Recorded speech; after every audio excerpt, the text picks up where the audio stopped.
The time by Sagicor is 7 p.m.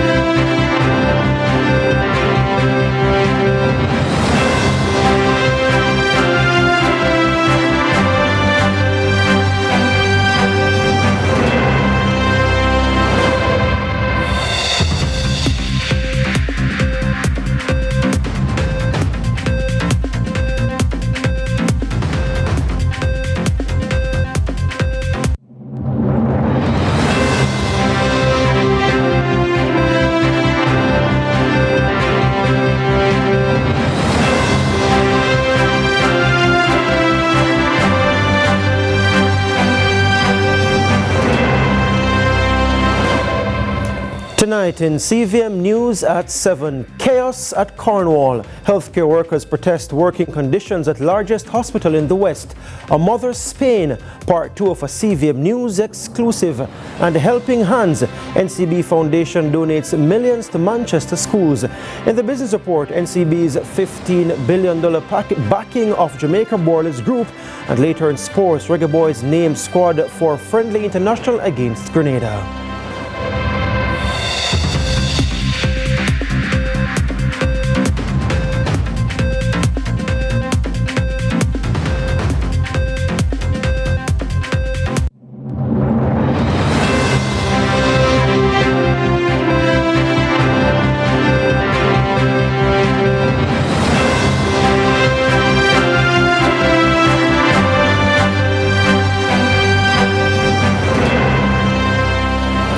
From Kingston, Jamaica, this is CVM News at 7. It's Friday, January 16. I'm Giovanni Dennison. Thank you so much for joining us.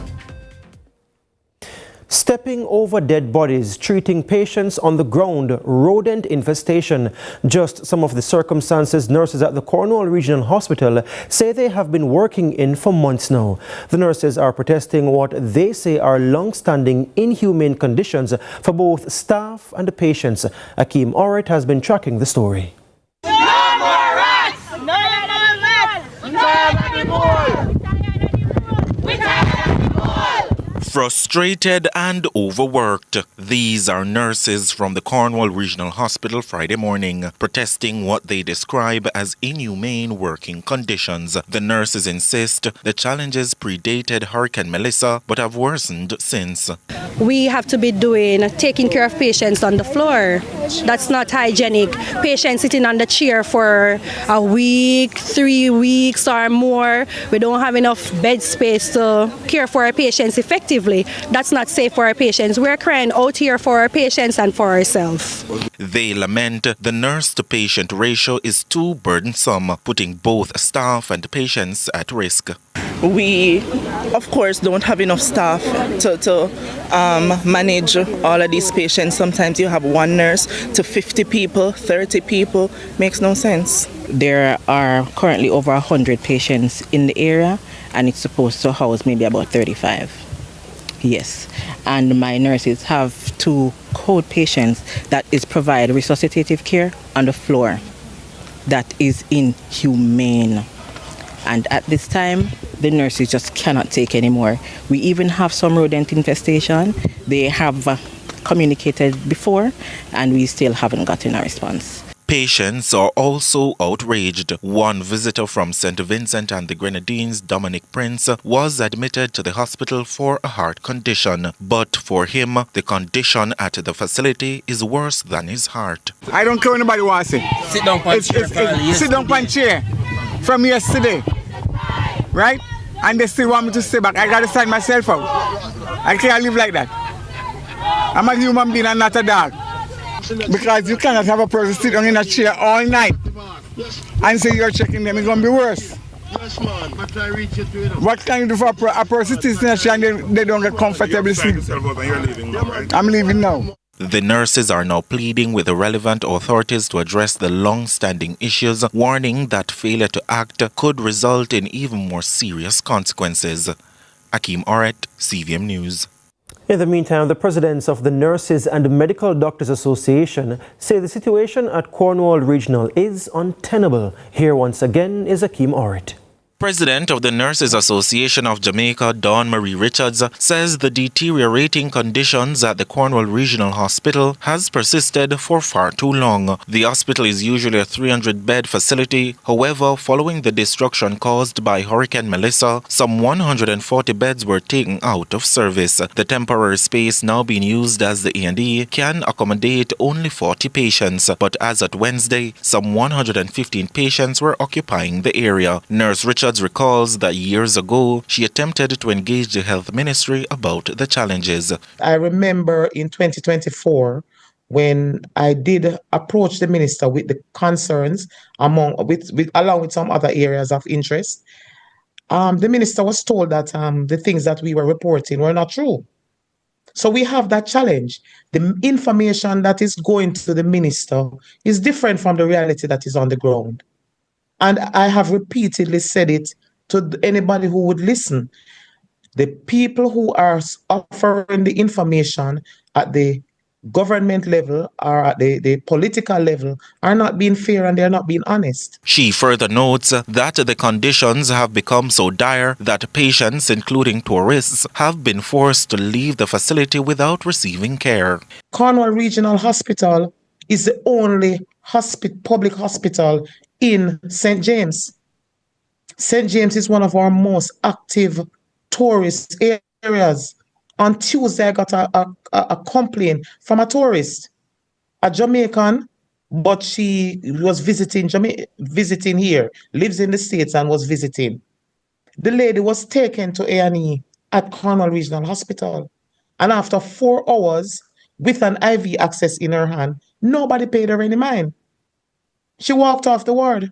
Meanwhile, President of the Jamaica Medical Doctors Association, Dr. Renee Badreau, says when complaints are raised, authorities often respond with short-term fixes. Sometimes the appropriate authorities would come and there would be hurried changes and changes in the staff. A typical example right now is that the doctors and the nurses who are part of the A&E team and unit, they have pulled other doctors and other nurses from other areas of the hospitals and other specialties and deprived those patients of their relative healthcare workers. Nurse Richards says she has since made another attempt to engage the health ministry. I have scheduled a meeting with the Minister of Health and Wellness to see how matters can be addressed. I have also had some telephone dialogue with the permanent secretary. Not sure when I'll be meeting with him, but I did ask for a meeting with him as well. Akeem Orit for CVM News.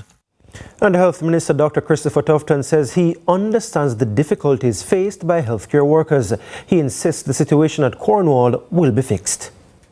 To our health workers, I want to say we identify with you and the challenges that you're going through. We know that it is a difficult time because of the exceptional circumstances of the hurricane, as well as the cyclical impact of flu and other kind of illnesses. We understand the challenges of A&Es being overcrowded, and they are at this point in some of the critical urban centers. We're working to fix it, and we're going to work with you to fix it.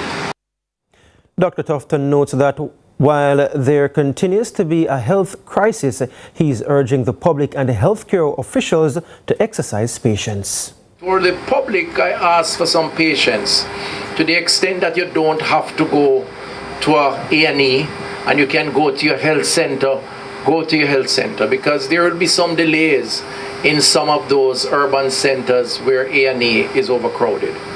We do believe, though, based on the responses that we have been making quickly to assess and to clean up, that over the next month or so, we will significantly ease the burden on our hospitals and A&E in particular, in those affected parishes in particular. Former Education Minister Roel Reid, former Caribbean Maritime University President Dr. Fritz Pinnock, and Reid's wife Sharon and daughter Cheryl today lost their attempt to stop their criminal trial in the Kingston and St. Andrew Parish Court. The four, along with JLP Councillor Kim Brown Lawrence, are before the court on fraud and corruption charges. Their trial started in October 2025 when their attorney-at-law Hugh Wildman objected to the legality of the order for indictment which was used to start the trial. An order of indictment is the legal document that accuses someone of a serious crime. However, senior judge of the parish court, Sanche Burrell, ruled that the trial should go on. The four then applied for leave to apply for judicial review of the judge's decision and asked for the trial to be stopped. Today, Supreme Court Judge Justice Nemard refused to grant their applications. Justice Nemard ruled that the parish court judge acted lawfully in signing the order for indictment. The Supreme Court judge also said the four accused had not shown why the criminal trial in the parish court should be stopped. We go now to part 2 of a CVM News exclusive. Pauline Brown Hanley, whose daughter Victoria was found dead in her dorm at the UMONA campus of the University of the West Indies last October, is dissatisfied and disappointed at the pace of investigation so far. Caroline Brown has the story. While you're strumming away, can I ask you why you took so long? When it all happened, Exodus 14:14 was given to me. The Lord will fight for you. You only need to stand still. And during that time, I was very devastated, broken, crushed, totally at a loss, and leaving the investigation to the investigators because that was necessary. They had to do a thorough job. And in order to be able to speak, I need to know. So the God that I serve directed the process to the point now where we would have known that she was asphyxiated. With the family soaking up that medical information confirmed by a post-mortem done on Victoria's body in November 2025, is Brown Hanley satisfied with the police's status? I'm not. But we still are hopeful that they will find answers, because they have to wait on results, they say. Up to last week when I contacted them, they have more results to come in, more information, and until they have that, they can't give me anything more. So it's still concerning, but despite the fact that it's a very active investigation going on. Meanwhile, with the atmosphere still tense on the inside, we decided to go outside. And coincidentally, we chose the spot where a candlelight vigil was held to remember the grounds on which the young woman had spent all her years. When she broke just now, I broke too, because it touched me. When she said she was at the right place, I was like, yeah, she's so right. It's like when you send a child to school, they're supposed to be protected. They're at a dorm that they have security, all these stuff. So you will, as a parent, be home knowing that your child is at school in a safe environment, and to get a call that she was taken out in her sleep or in her room, it's devastated. And the family is broken. The family have never experienced anything like this before, never. What was the motive behind it? Why did this happen? I don't know if it was an accident, and we don't know what happened. We don't know who is involved. We're just lost. Vicky wasn't just a family member, you know. She was like a gift to everybody. And, you know, we were hoping that we would see her reach her final step, you know, mature, to be that lady and see what she have to bring to the nation. For this family still giving thanks for the life of their loved one, Victoria Brown Hanley, they want her memory to be more than just that. And you know, they say time is a healer. And that's all they're asking for. Prompt closure to this investigation. This is Caroline Brown reporting for CVM News. And we take a break here on CVM News at 7. More when we come back.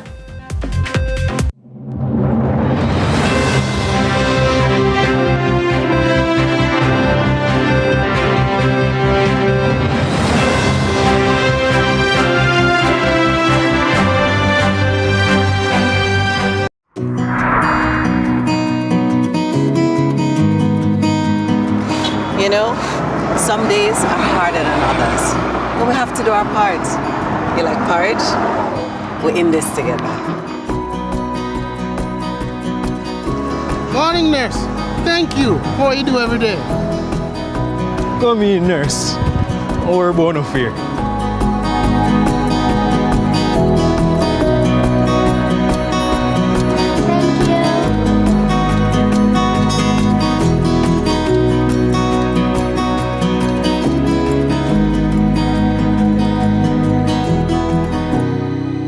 In this together. This season is the time. Digital is gifting smile. Gift a smile. Gift a smile. Gift a smile. Digicel is gifting smiles this season. 64 lucky customers will win $250,000 cash, and the third two getting $50,000 in groceries. You can also win Samsung tablets, furniture vouchers, and so much more. Best part, you can keep your prize or re-gift all or part of it to someone who really needs a smile. This season isn't just about winning, it's about making sure everybody good.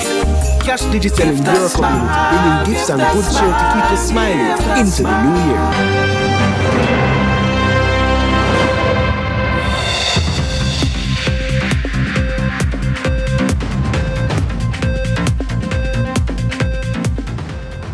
Welcome back. We're continuing the news. The Independent Commission of Investigations is now calling for the speedy deployment of the JCF's newly acquired 1,000 body-worn cameras. Commissioner of Indicom Hugh Faulkner says the cameras will independently verify what happens during planned police operations. Christelle Williams has the details. The Independent Commission of Investigations is welcoming the additional 1,000 body-worn cameras acquired by the Jamaica Constabulary Force to assist in police planned operations. Indicom Commissioner Hugh Faulkner says the cameras will help independently verify police conduct. For the first 7 months of 2025, 97 persons were killed during police planned operations. This number represented 51% of the 190 fatalities for the same period. Body-worn cameras are thus necessary as an inescapable tool of verification of law enforcement conduct. An Indicom analysis of fatal shootings from 2022 to 2024 revealed that in the majority of cases, accounts provided were only from the perspective of the police. In instances where there are other witnesses, these witnesses provide a contradictory version of the events.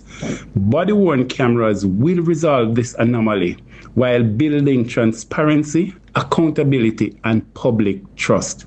In 46% of 108 planned operations analyzed in Indicom's third quarter report of 2025, the weapon retrieved by lawmen was not even fired. The commissioner says body-worn cameras would not inhibit the work of the security forces or endanger lives. In the 58 cases where the weapon was reported as fired, there was no report of any injury to the officers. These data illustrated that adorning body-worn cameras offers no inhibition to the safe fulfillment of law enforcement duties. Crystal Williams reporting for CVM News. The Ministry of National Security is pushing back against what it describes as baseless claims circulating online about the health of Deputy Prime Minister and Security Minister Dr. Horace Chang.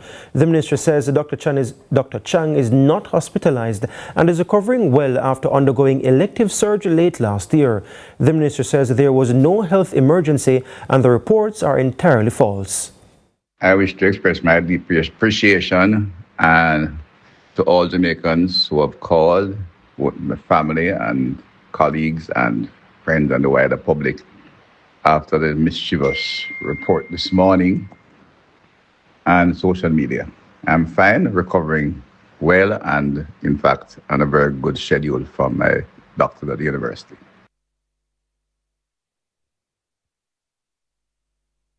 Frustrated residents in Clarendon have taken to the streets in protest over deteriorating road conditions which they say have been ignored by the authorities for years. The protest led to sections of a major roadway being blocked, disrupting traffic into Maypen. Akeem Oret reports. The Jacob Hut to Denby roadway was on Thursday blocked by angry residents demanding immediate action to fix what they describe as unbearable road conditions. Residents told the CVM News that the roadway has been in a state of disrepair for several years, despite repeated complaints to the relevant authorities. Yesterday, 3 cars stuck in it. Yesterday, a truck of a tire on the rope and one and Jot one. You understand me? From here, so go right down to 4 past the electoral office. You understand me? And them I use politics with the road. They're not concerned about we, the motorists, who use it. I think more I know when the road are fixed. Because me sick and fed up because my child almost about to get kicked out of school now because the school continue to tell me that I can't reach a school there so late each morning. Taxi operators who ply the Jacob Hut to Maypen route say the poor state of the road has been taking a heavy toll on their vehicles, increasing maintenance costs and affecting their livelihoods. We can't live so, and it need to stop. We can't live so. A 4 ticket I get last night just because I lady step out of my car. And look, a wheelbarrow in there, we got trust to put back the car on the road because I have 2 youth that go to school. It's not nice, brother. And fear. The amount of money where the government collect off the road should look so.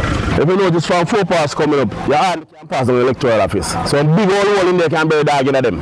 You understand me? Everything they throw as rainfall it wash out.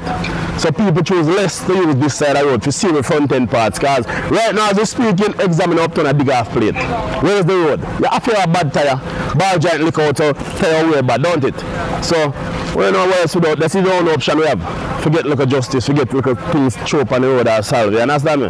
Member of Parliament for Clarendon Southwestern, Lothan Cousins, says he too shares the residents' frustration. The MP notes that the roadway is a major thoroughfare leading into the town of Maypen and says he has been making requests for rehabilitation for some time. We have been making several attempts to have this matter addressed to no avail.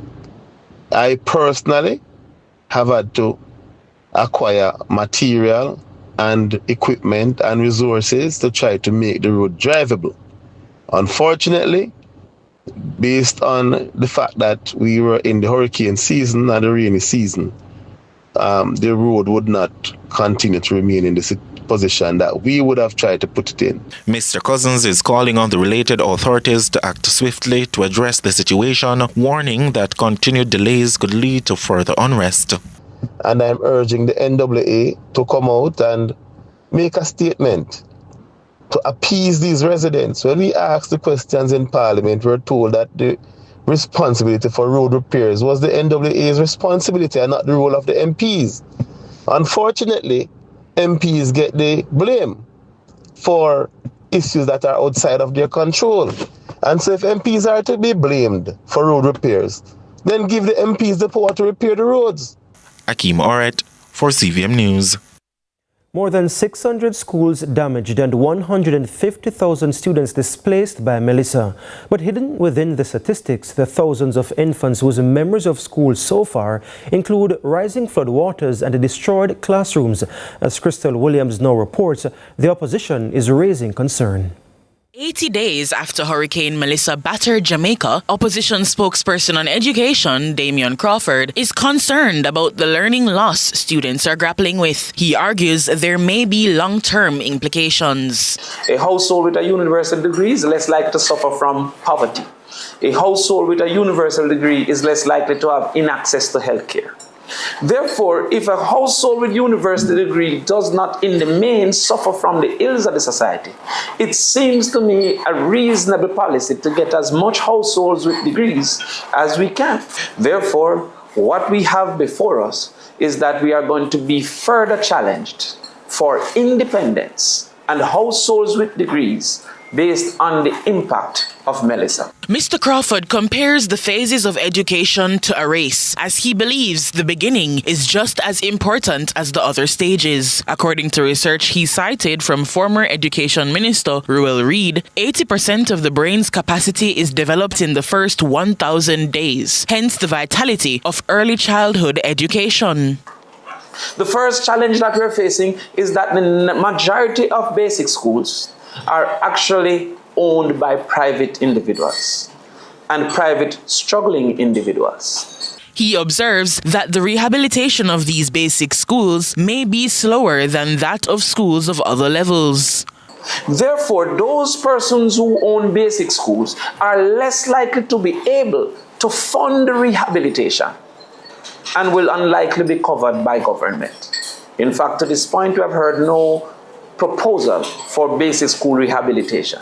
So the government's coffers is focused on primary school rehabilitation, on secondary school rehabilitation, but no consideration for basic school, which are not generally owned by the government. Mr. Crawford was keynote speaker at the Rotary Club of Kingston luncheon meeting on Thursday. Crystal Williams reporting for CVM News.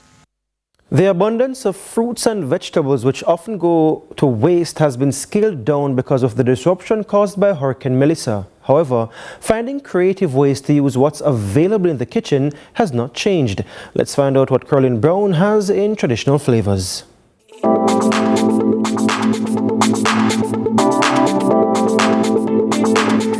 A lot of Jamaicans are focusing on healthy meals, and today for traditional flavors, we're focusing on a simple meal, and we're using the pumpkin.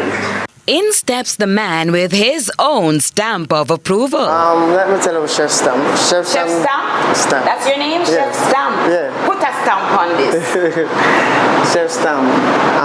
My name is O'Shane Stamp. I'm here to introduce you to a new way of how to eat healthy. And this, my dish is going to be roast pumpkin with coconut sauce and with breadfruit, roast breadfruit. What else do you add to this roasted pumpkin? Sweet corn, and I also use a lot of cucumber that a lot of people do not like, but I try to put more flavors to it so everybody can enjoy it. So I have the sweet corn, I have the carrots, and I have the onions, and so on. But why you decided to roast it though? I think it gives you a better flavor, a better style, and it opens your appetite to eat more healthy. And that is the most important, and that's the key of life. You notice there's no oil left in back in there? So, and that is the healthy way. Just to grease the pan is the most important thing. So now we use good man. When you use the onion and the garlic and the scallions and the carrots, it just make that nice stir. So we just saute these them like 1 minute. Oh, that's a couple seconds. Right. So when we finish that now, we're gonna put in our cucumber.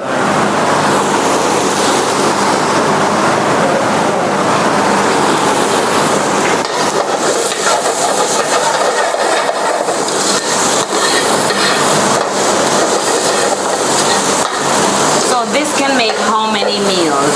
This can make up to 3 to 4 persons. Wait for it. I'm Caroline Brown. Join me next time to see the traditional flavors come together on a plate.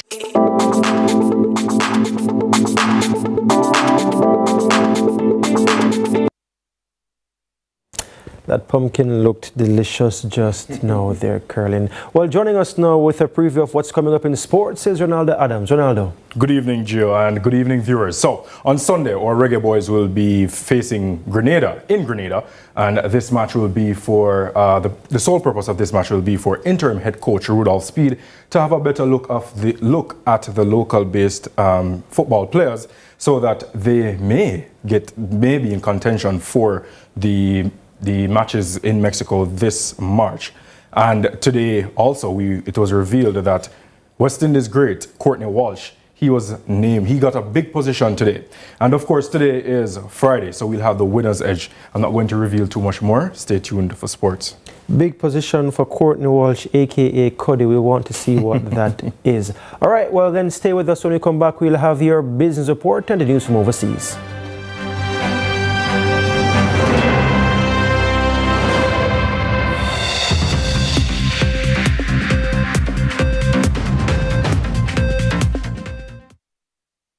KFC value menu has you thinking chicken. Get the chicken box combo for just $680. KFC. The time by KFC is.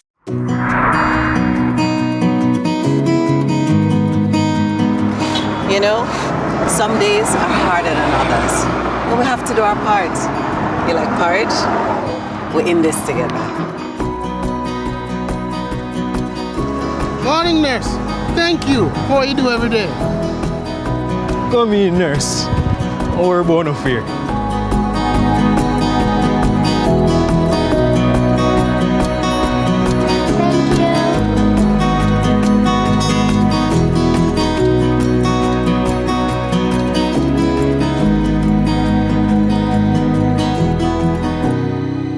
In this together. This season is the time. Digital is gifting smile. Gift a smile. Gift a smile. Gift a smile. Digital is gifting smiles this season. 64 lucky customers will win $250,000 cash, and the third two getting $50,000 in groceries. You can also win Samsung tablets, furniture vouchers, and so much more. Best part, you can keep your prize, or you give all our partners to someone who really needs a smile. This season isn't just about winning, it's about making sure everybody good. Cash Digital in your community, bringing gifts and good cheer to keep you smiling into the new year. Chicken, mega deal, super chicken, mega deal. The KFC value menu has you thinking chicken. Get the chicken box combo for just $680. KFC.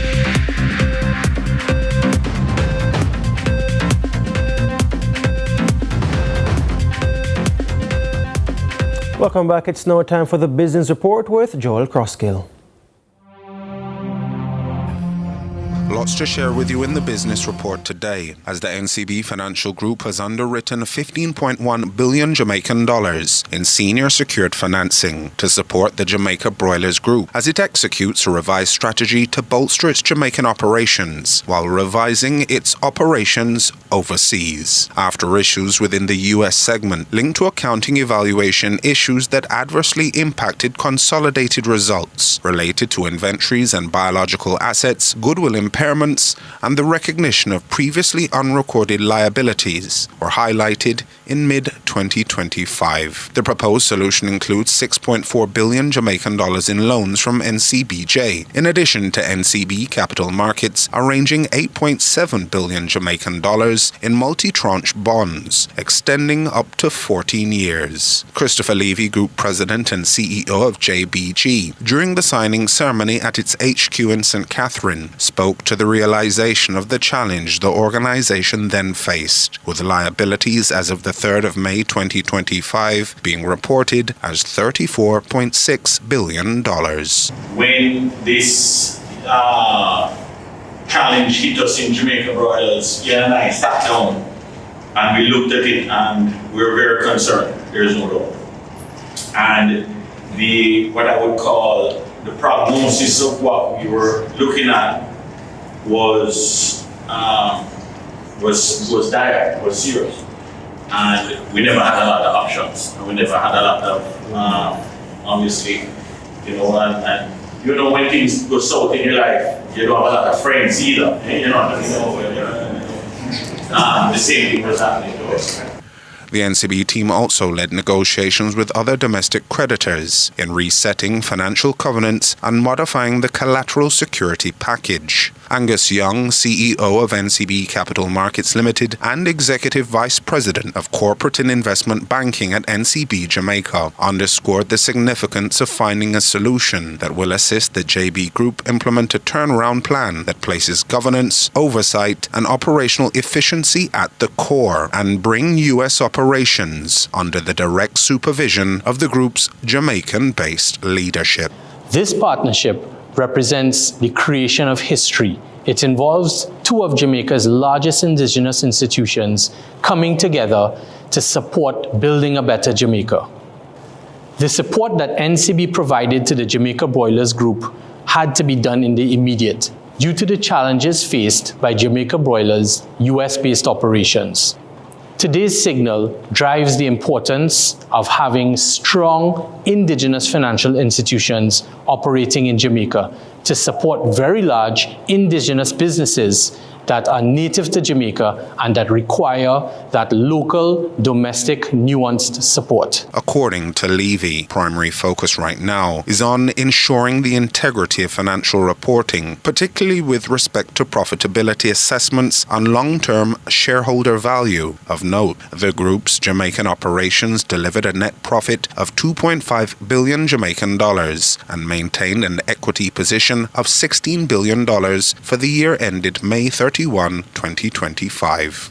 NCB did a lot of due diligence. They worked through with us. They got the understanding of the business, the understanding of the issues, and them signing on should be an endorsement of this company going forward. Supplying poultry, eggs, feed, and other essential agribusiness services, the Jamaica Broilers Group has played a central role in Jamaica's agriculture and food production landscape for close to 70 years. President Levy is confident in the group's ability to navigate the current environment and return to consistent performance. We look forward to the growth and development of Jamaica Broilers as we move forward, not only with this endorsement, but with the capital underpinning that this facility brings us.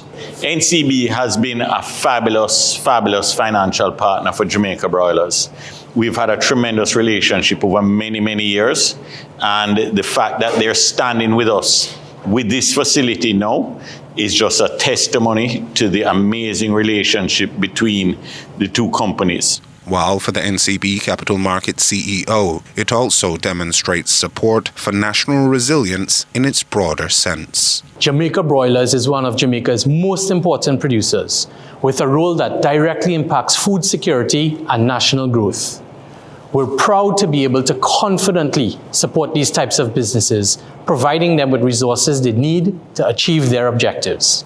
At its core, this partnership reinforces our mantra, which is to support strong businesses to keep building, growing, and contributing to Jamaica's economy and future.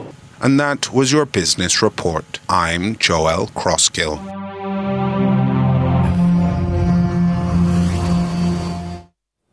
It's time now for regional and international news.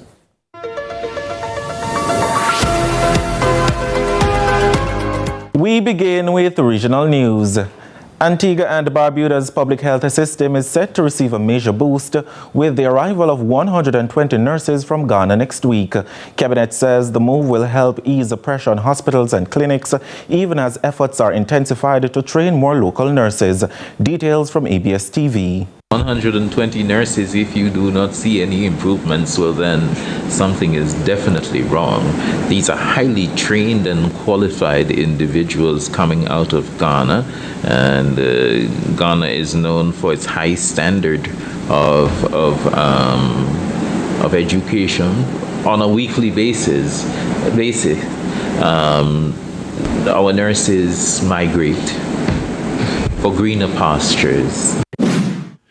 On the international scene, Venezuelan opposition leader Maria Corina Machado gave her Nobel Peace